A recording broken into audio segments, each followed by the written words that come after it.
And it's now my pleasure to introduce our speaker for today, Alec Lass.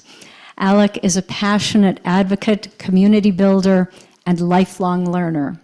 He serves as president of the board of directors for the Rivers LGBTQ Connection, the center, and he is the assistant director of the Northside Hear project, which where he is currently spearheading a queer expansion that will be taught at the University of Wisconsin-La Crosse this fall. Alec also works in the Race, Gender, and Sexuality Studies Department at UWL, and he serves on the board of directors for their oral history program. Outside of his professional work, Alec thrives on creativity, community connection, and trying new things. He loves cooking with seasonal local ingredients and gardening, volunteering each summer at the Kane Street Community Garden. He makes cards out of hand-carved prints, watercolor, and ink for fun. Alec recently started pottery classes, joined a queer volleyball team, and tried both a hip-hop dance class and a yoga class. When the weather allows, he bikes around town, and he enjoys exploring local businesses. He shares his home with Raja, a noisy, long-haired orange cat with plenty of personality. And I just wanted to mention, he has generously donated his honorarium for speaking today to the center. Welcome, Alec.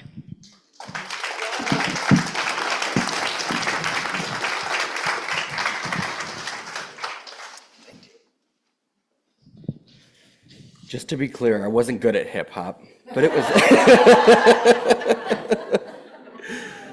Well, thank you all for being here this morning. We're gathered here this morning around the theme of resilience. I'll be speaking about resilience within queer communities, how we survive, organize, and protect one another. But I can't talk about queer resilience without acknowledging that our liberation is intertwined with the resilience of other historically marginalized communities. Our struggles are interconnected, our safety is interconnected, our futures are intertwined. What we now call La Crosse sits on land that was once prairie and home to a band of Ho-Chunk. In 1830, President Andrew Jackson signed the Indian Removal Act, authorizing the forced and often violent removal of indigenous peoples from their ancestral lands. Over the next half-century, the federal government made 11 attempts to forcibly remove local Ho-Chunk peoples to reservations across the Midwest and Great Plains. Even after 11 forced removals, many Ho-Chunk found their way back to their ancestral home. That return is resilience, not passive endurance, but refusal to disappear.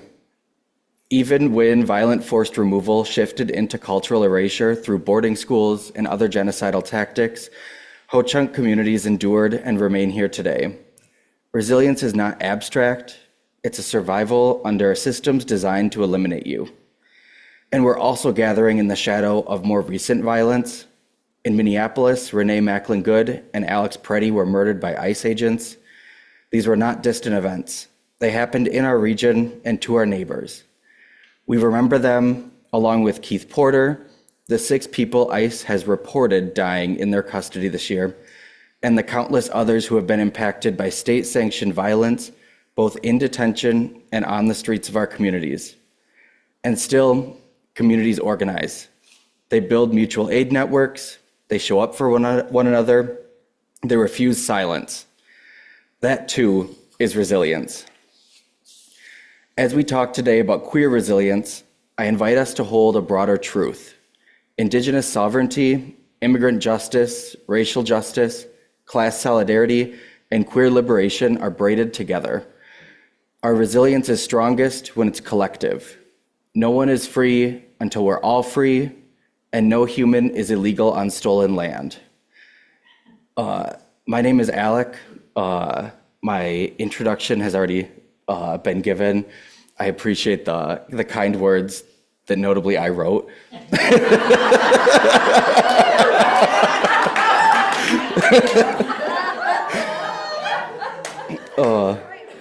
Before I begin, I want you to think about the last table you sat at. Maybe it was a kitchen table, maybe it was a conference table, a classroom desk, a folding table at a community event. What was allowed to be said there? What stayed unspoken? Tables are interesting spaces. They hold what is visible, the food, the paperwork, the shared conversation, but they also hide what happens beneath them, the nervous tapping of a foot, the quiet passing of a note, the steadying squeeze of a hand. Queer history has always existed at tables like that, sometimes proudly seated, sometimes whispering underneath. This morning, I want to talk about queer resilience, not just as a buzzword, not just as a feel-good story of triumph, but as a strategy, ingenuity, as survival. Resilience in queer communities has never only meant being loud and visible, it's also meant being careful, coordinated, protective. It meant public advocacy and quiet mutual aid. It's meant building community in the spotlight and at the margins. And when we talk about queer resistance, we often start with the loud moments, the riots, the marches, the headlines. But long before those moments ever reached the surface, queer people were already surviving. And most of that survival happened quietly. Before pride parades, there were whisper networks. During the Harlem Renaissance, queer artists, writers, and performers gathered in private salons and rent parties. Invitations traveled through trusted friends. These gatherings were not only about secrecy, they were about joy. They were about experimentation, expression, and care in a world that criminalized and pathologized queer life. These spaces were not weak because they were hidden, they were strategic. Closer to home, during the height of the HIV/AIDS crisis, that strategy became life-saving. La Crosse County's AIDS coordinator, Bill Fleming, worked with a very small group of Catholic nuns to secretly reserve space in a Catholic church for a support group for people living with HIV or AIDS. At the time, AIDS was widely and cruelly labeled as a gay disease. The church would not have knowingly approved of these support groups. So Bill told the church that it was a support group for nurses working with patients with AIDS. That wasn't deception for the sake of deception, it was protection. It preserved anonymity for people who could have lost jobs, housing, familial relationships, or safety if outed as HIV positive. It navigated surveillance with care. At the same time, lesbian organizers in the region were building infrastructure underground. They were writing one of the longest continuously running lesbian newsletters in global history, the Leaping La Crosse News. They organized fundraisers for people living with AIDS. They built support networks for queer youth and adults. One group needed secrecy to survive. Another built entire systems quietly out of view. Hidden resilience isn't weaker. It's often the reason public resilience can exist at all.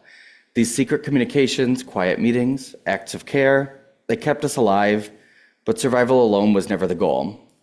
When you think of queer resistance, you probably think of the Stonewall riots. Stonewall wasn't polite, it wasn't sanctioned, it wasn't carefully workshopped, it was a refusal.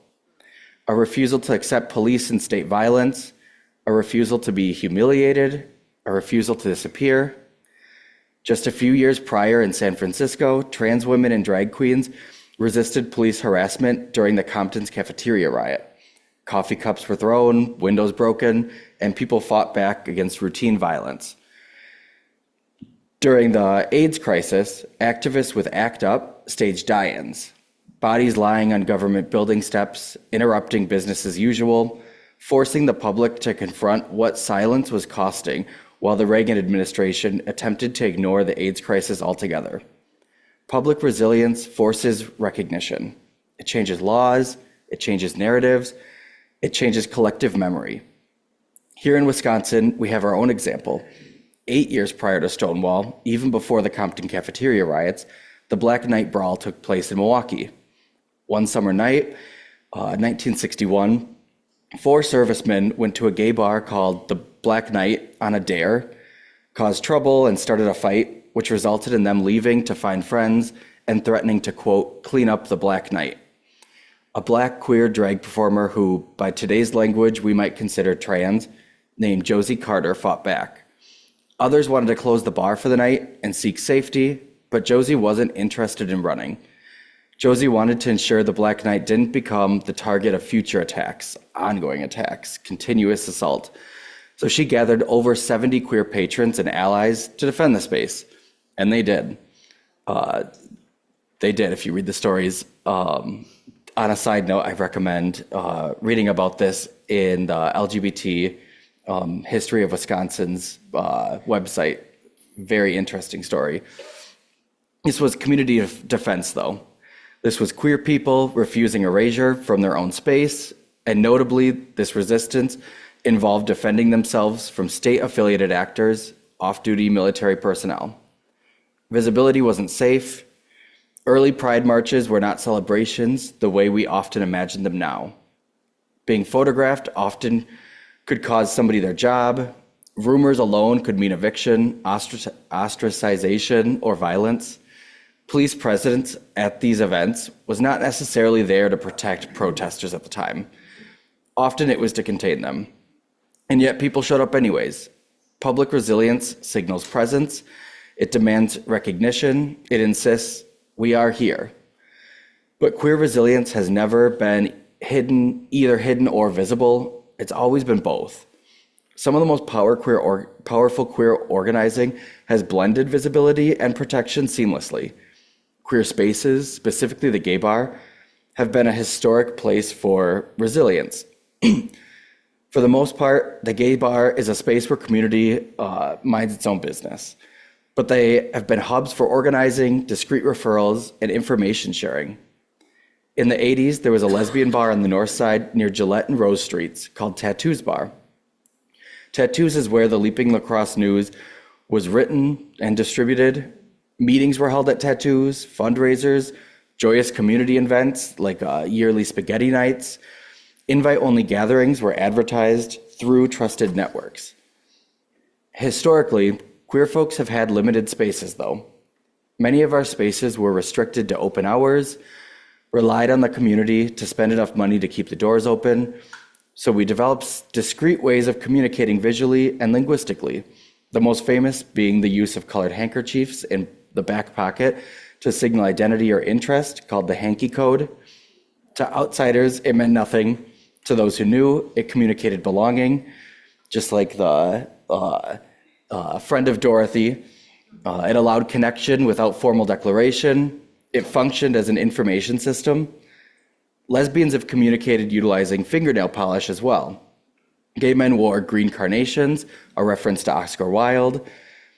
Queer folks have gone as far as to create coded language.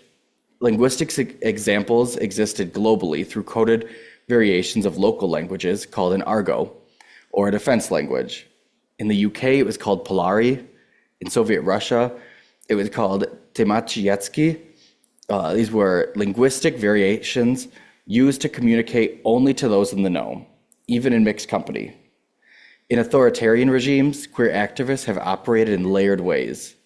Public cultural events alongside encrypted messaging, art exhibitions alongside mutual aid networks.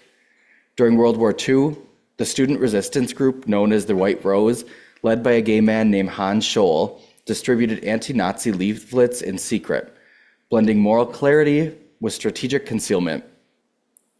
Resilience often lives in this tension between being seen and being protected. That layered approach isn't paranoia, it's wisdom. When we look at what was done loudly and what was done quietly, we start to see a pattern. Resilience isn't one strategy, it's a conversation between exposure and care. Some of us are still fighting for a seat at the table. Some of us are still passing notes underneath it. Both matter. History shows us that queer resilience has never depended on a single tactic. It's depended on networks, on adaptability, on knowing when to speak and when to shield, on protecting the most vulnerable while pushing the boundaries of what is possible. We're living in a moment shaped by rising authoritarianism, expanding surveillance, and renewed moral panic about queer lives. In moments like this, history becomes more than memory, it becomes instruction. So I want to leave you with a few questions. Is your contribution best made visibly or quietly? Who are you protecting? What can you add to organizing that is already happening in our community? Right now, the Driftless Mutual Aid is asking for Aldi gift cards to distribute to members of our community. You can bring donations to Pearl Street Books. There's a blue mutual aid watering can near the checkout You can set them in there without needing to say anything. Again, no human is illegal on stolen land. Thank you.